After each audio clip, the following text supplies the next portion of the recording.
Hello, and welcome to Burning Issues, the only program that provides you a glimpse inside the Wichita Fire Department. I'm Fire Marshal Brad Crisp, and in this episode we'll talk about winter fire safety tips, winter driving safety, and ice rescue emergencies. I'd like to welcome Captain Brent Holman, a 19-year veteran of the Wichita Fire Department, and Brent's also a member of our technical rescue team assigned to Station 4 on South Meridian. We wanted to spend some time today talking about winter hazards as far as fire hazards and driving hazards and technical rescue. But I want to start off today talking about some of the winter fire safety hazards that we see. It's that time of year.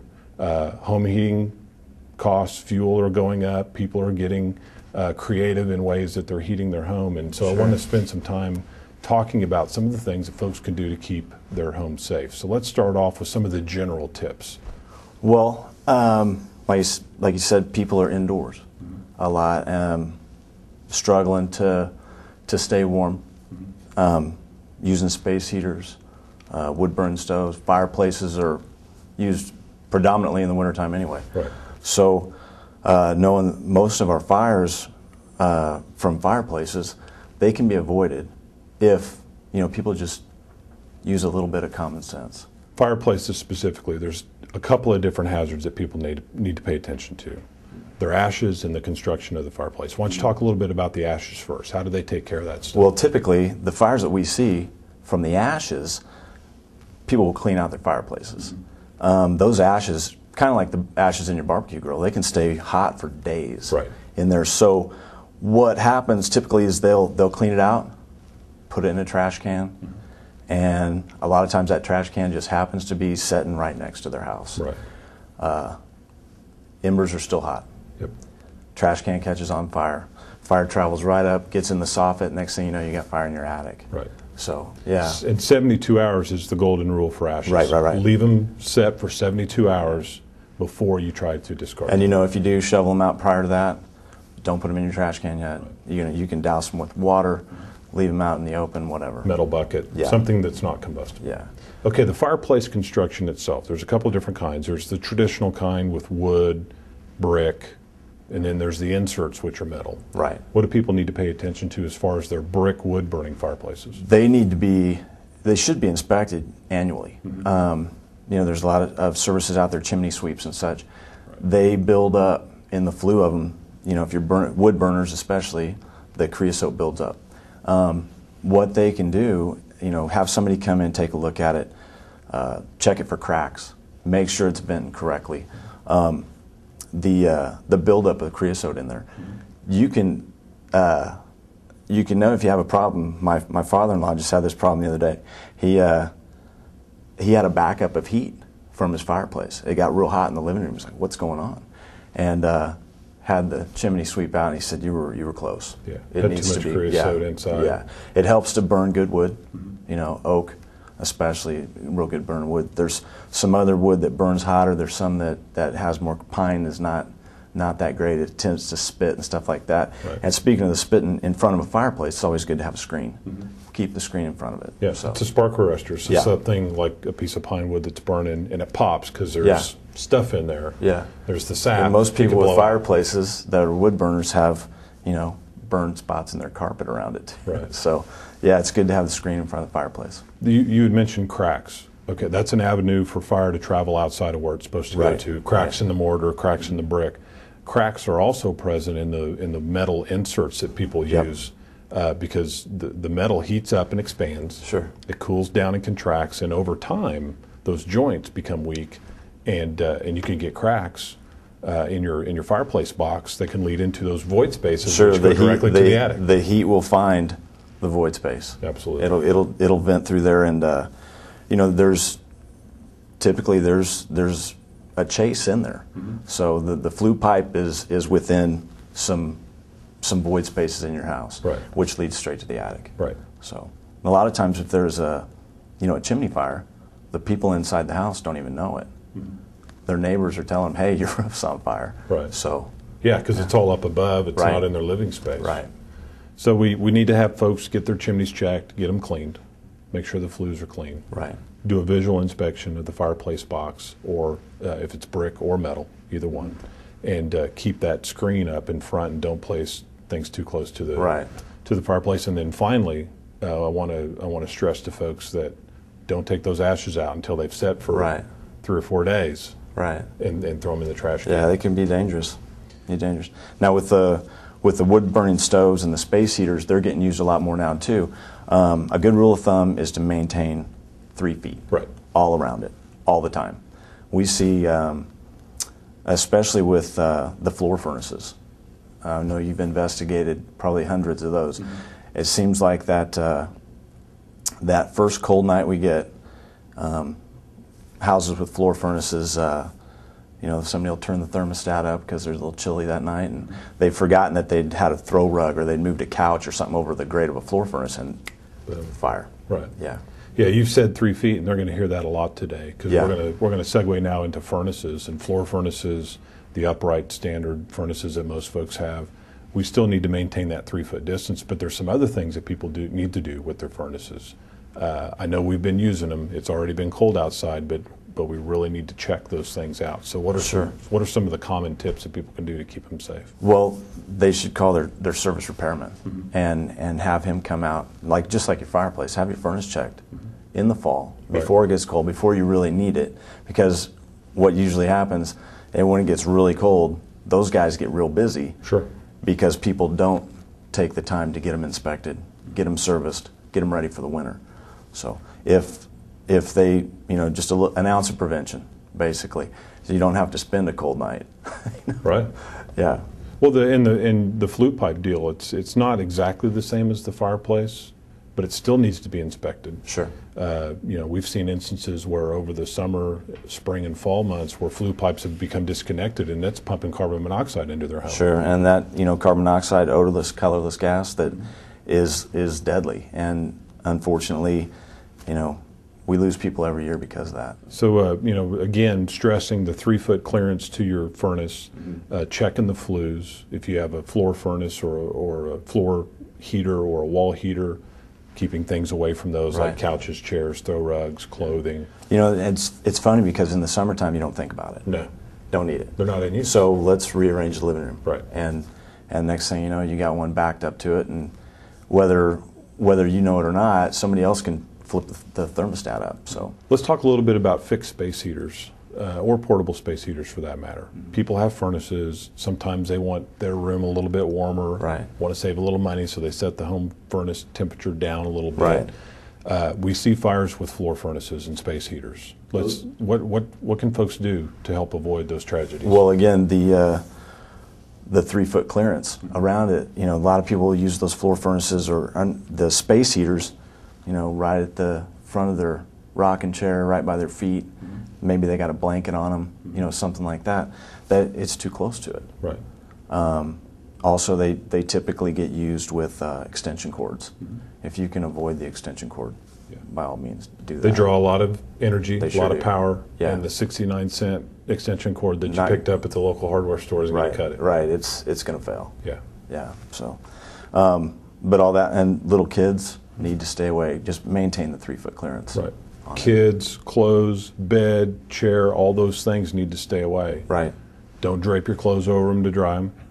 Don't use extension cords. Amazing. Yeah. What some of the things that we've seen that have caused house fires. Well, and animals too. I mean, animals sometimes tip them over. Sometimes kids tip them over. And I think one of the best pieces of advice is don't leave one unattended. Right. Don't use it when you're not there. There's been a lot of fires caused from, space heaters and stuff where they're trying to keep their animals warm. One we had, a couple of years ago, right around this time of year, out west, they were trying to keep a dog warm, and they had some kind of heating source in the doghouse on the back deck with straw and everything else in there, and they lost everything they had. Yeah, accident looking for a place to happen. Yeah, yeah. There's a couple of different kinds of space heaters, and I know most people have electric space heaters, but there are some kerosene-fueled space heaters out there. Right. What are some tips for folks who decide to use those in their home? Well, with those, you definitely want to use approved ones, but use the type of fuel that's supposed to go in it. Right. And also it needs to be vented because they do kick out some bad gas. So one problem that people get in trouble with these space heaters, again, getting too close to it or whatever, they're hot. And once you shut it off, they don't cool off right now. It's going to wait a little bit. Right. So, with the fuel that you have to put in it, it gets low on fuel. If you're going to refuel one of those, take it outside to do it. Absolutely. Take it outside. And, don't overfill it. If you spill the fuel out of it and get on a hot muffler or something like that, it's going to go up. Absolutely. So, and we've seen that not just with the portable space heaters like that, portable generators. When we had that big ice storm, we had a house fire caused by a guy had a generator in the house, didn't have it vented. I'm surprised he didn't gas everybody out prior to the house fire, but he tried to refuel it while it was inside the house. Spilled fuel out. It was hot, caught on fire. He tried to drag it out of the house. There was a trail of fire following him. Yeah. We lost that house. During that same time frame, we also had a gentleman who used his generator inside, and unfortunately, he passed away from carbon monoxide. Right. It didn't result in a fire, but the carbon monoxide was present. Right. You can't use generators inside your home. No. Inside your garage. They need to be outside. Right. In a It's got to be well-vented vented. Got to be vented. And again, just a little bit of common sense. And if you smell something funny like that, oh my gosh, what am I doing? Right. Stop. Right. It's It's a tragedy when something like that happens. But there are some things that people can use to help protect themselves from carbon monoxide. You want to talk about carbon monoxide detectors real quick? Oh yeah, they're just like a smoke detector. You can install carbon monoxide detectors in your house. We've got them all throughout our house, and they will let you know when you wouldn't smell it at all, and at least be able to be alerted to it, that there's something there. Let's talk a little bit. We're going to change gears just a touch. We're going to talk about some winter driving tips. Winter's here. Snow and ice can come at any time. We're in Kansas. One day it's 60, the next day it's 20, right? It's tough. We want people to think in advance. If you can avoid going out and driving in those kind of conditions, that's the best call. Pay attention to the weather. Yeah. A lot of people don't. And the storm's bearing down on us. And I know western Kansas just got hit really hard. We dodged a bullet here, but when the storm's bearing down is not the time to be thinking about running to the store for milk. Right. You should have thought of that yesterday before the storm came.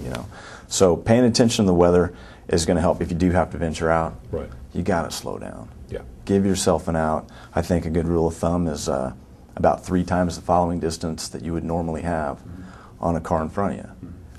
Don't necessarily worry about blazing a trail and passing cars. You see it all the time, especially big 4-wheel drive trucks and stuff like that. The 4-wheel drive helps you go, but it doesn't help you stop at all. Right. So you see a lot of people that do get in trouble on the snow and ice are driving 4-wheel drive vehicles because they kind of have that I can get around. I got a 4-wheel drive. Mentality. Yeah. I think the other key point to that was give yourself some time. If you have to get out, if you have to drive in those conditions, realize it's going to take you quite a bit longer to get there. Yeah, up to twice as long. Right. Yeah. Okay, so there's another thing that people can do, and I kind of find this one interesting. If you do have to drive in the snow and the ice, and some of us, have a job that we have to get to, we have kids that we need to take to the doctor's office, you can go out and practice. Sure. Find a big open parking lot. Yeah, I know my dad did it with me when I was first learning to drive. He said, "You got to learn how to drive in this."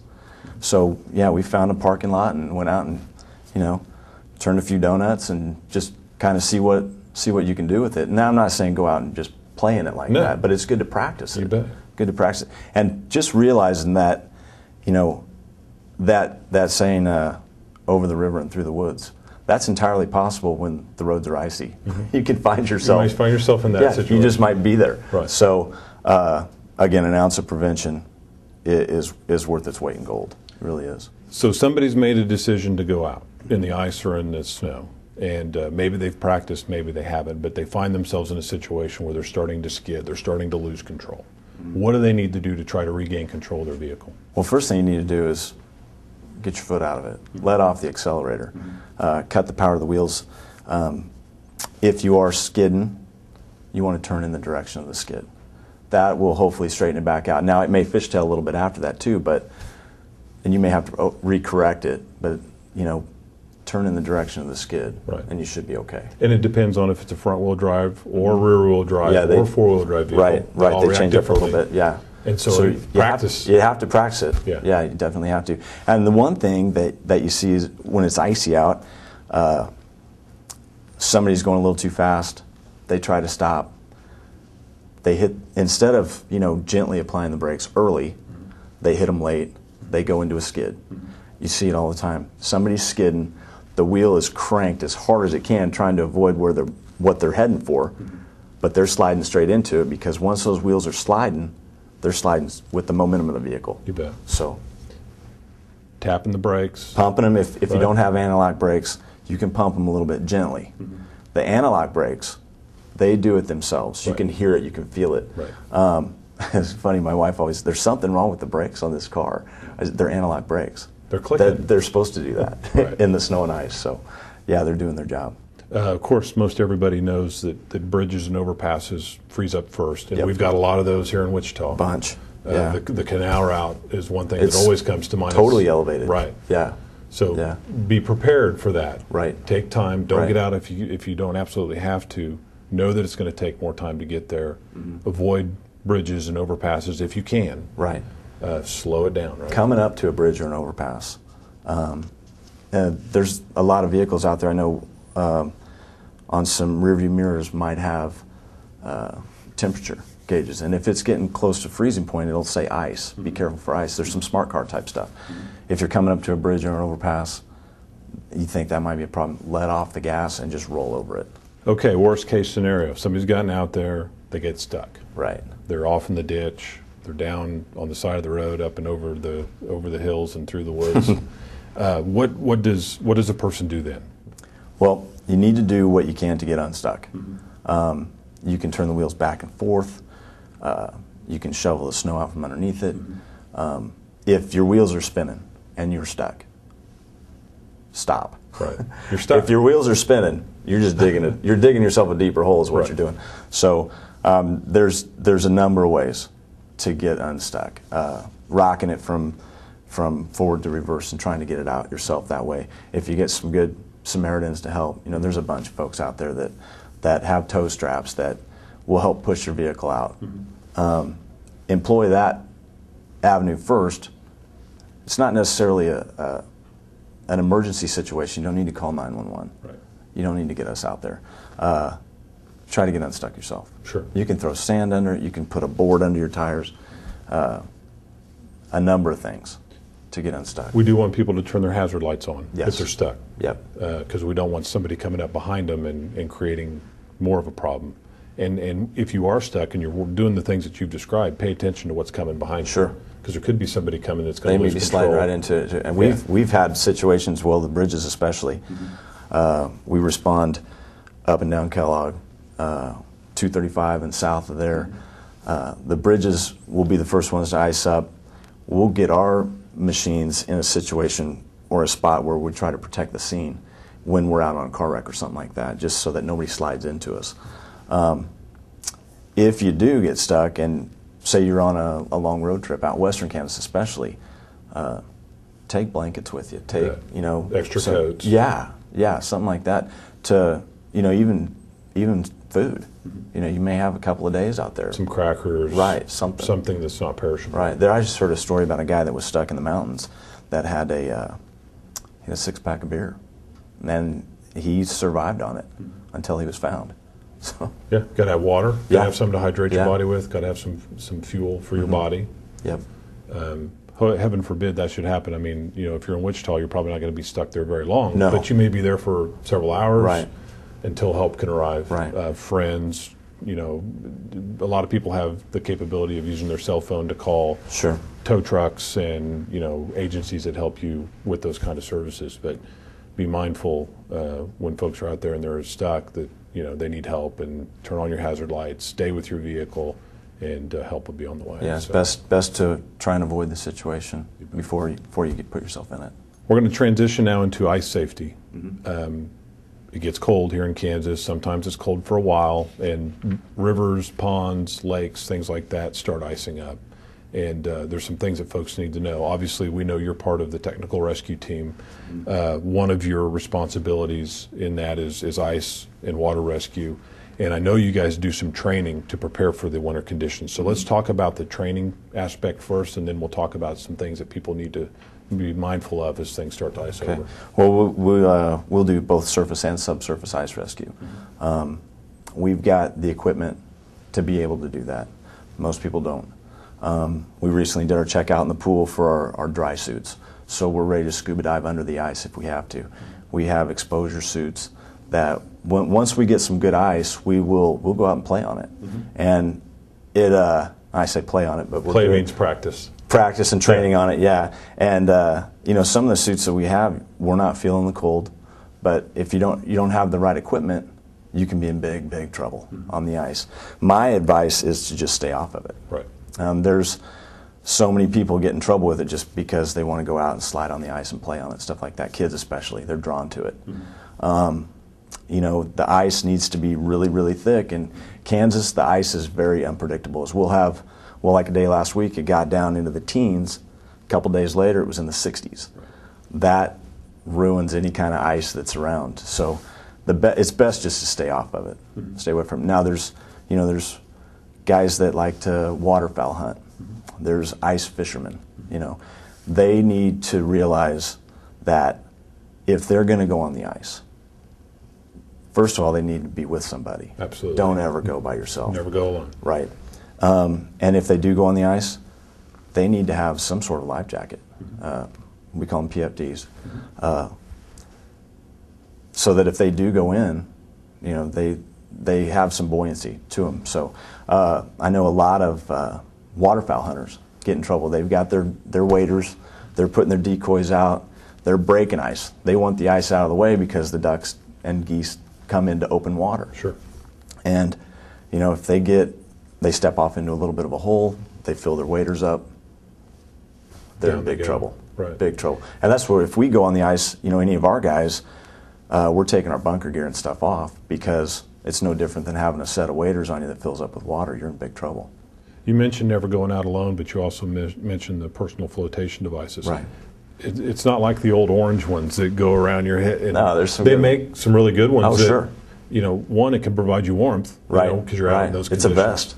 Yeah. Others are so small. I mean, they inflate when they detect the presence of water.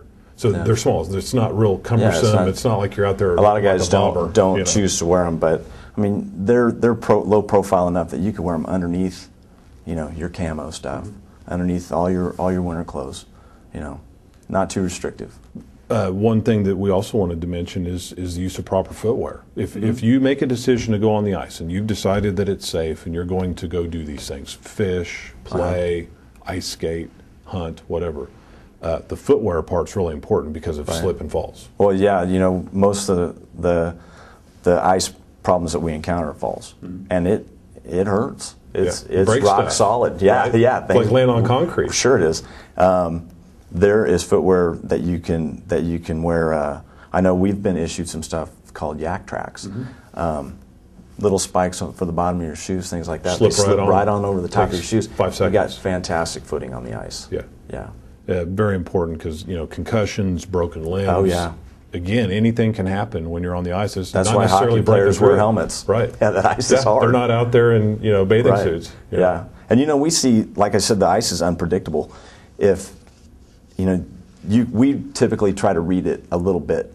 Clear ice is more times than not better ice. If it's thick and clear, it's really strong. If it's cloudy ice, it's weak ice. Stay off of any cloudy ice. If you've got a pond that's got a little bit of snow on it, it's iced over, it's got snow on the ice, the snow's like a blanket. It's an insulator, but it'll actually warm it up a little bit. So that can be a dangerous situation. The water temperature is going to be underneath. The water temperature is going to be warmer. Right. The snow's on top, insulating the ice, so it's kind of working against the ice. Yeah, it'll make the ice actually a little bit thinner. So, best advice just to stay off of it.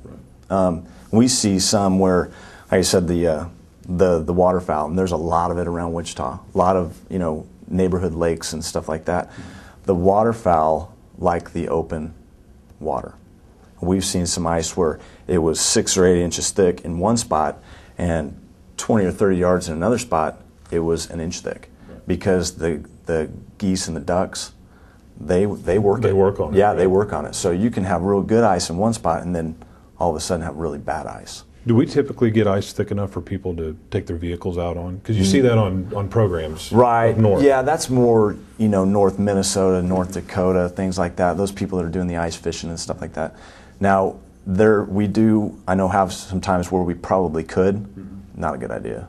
Right. Yeah, I wouldn't do it. You wouldn't drive. You might end up losing your vehicle. Right. So more than likely. Yeah, we don't necessarily have that ice, and like I said, the ice in Kansas is just, it's not good. So just stay off of it. Like, we have a day, it's going to have to be cold for a really, really long time to have that good of ice to be able to function on it. Right. For skating, for fishing, for any of that stuff. Playing. Yeah. If somebody does fall through the ice, what can they do to help themselves to get out? To obviously they need to maintain their cool if they can, but if somebody falls in through the ice, what do they need to do right away? They need to get out of it as fast as possible, and that's why you want to have somebody with you. It's not so much the ice that's the problem, it's the hypothermia that's fixing to set in. And it can set in really quick to where you can't kick your feet. Body shuts down. Yeah, quick. And a lot of times they're on what we call the shelf. They're on that ice shelf hanging there, but they don't have near the strength to get up on it, or they try to get up on it and they break it even more. And that's one of the things we'll go out and practice with our exposure suits and stuff like that. And we practice jumping in behind a victim, pulling them out, but everybody is tethered. Right. We've got lines to everybody. We do it as safe as possible. Ropes. Yes. Yeah. Yes.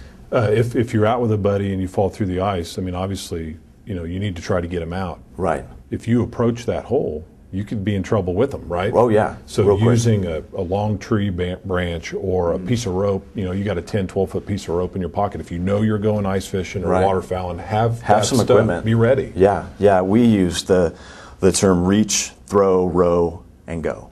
We go as a last resort. But if we can reach them, if we can throw a rope to them, get the boat to them, we've got some other things that we can deploy on the ice to disperse our weight a little bit to help us get out to somebody. But like the waterfowl guys, they're pretty good. The hunters are pretty good about life jackets. Something very simple that you could take with you. If you know you're going to be on the ice, put a set of screwdrivers in your pocket. They act like an ice pick. So you could reach up. Pound them in. You can pound them in. You can pull yourself out. Yeah. So the general rule of thumb on ice, if it's 2 inches or less, you just got to stay off of it. Yeah, I like the general rule of thumb is don't get on it at all. Well, yeah, it's just. But dangerous. People are going to do it. Oh, they're going to do it. Sure. And we got to be prepared for it. Yeah. And they do too. Yeah. 2 inches or less, it's just not safe. About 4 inches is where it becomes more stable. It's going to take at least that. Yeah. Yeah. And if you ever are out on the ice, and it's nice, it seems relatively dry, and the next thing you know, your feet are getting wet. The ice is starting to bow a little bit, and water's coming up somewhere. Get off of it. Lead to hypothermia. Quick. Hypothermia is quick. Yeah. We'll test a little bit when we're doing our training. We'll go out where we know it's pretty thin, we know we're going to fall through, and you can see what the ice is going to do prior to. You might hear it crack. Right. It starts to bow a little bit, and that's where the water starts seeping up on top of it. It's time to get quick.